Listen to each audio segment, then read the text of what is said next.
Morning, St. Francis. It is December the 1st, 2020.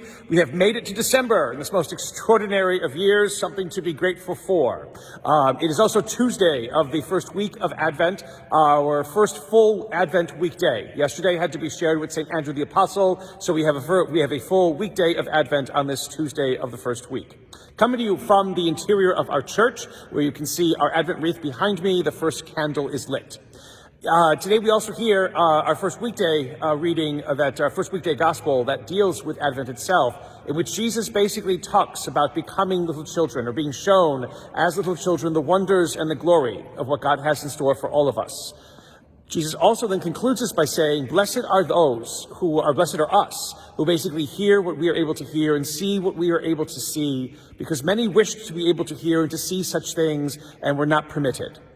In this great year that we are living in, Advent is supposed to be for us, as it is always, a time of remembering and looking at what is often missed, what is often neglected, what is often so subtle in our lives that we could easily push it aside or not feel as though it has any impact whatsoever.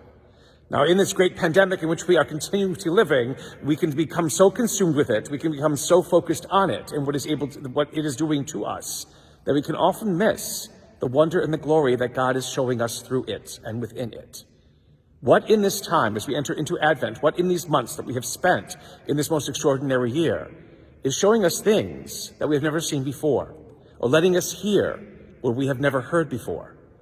Blessed are we who are able to hear our Lord, our God, who is coming to us always, in all times and all places, in those times and those instances in which people might best neglect them, or might not even give them a second thought.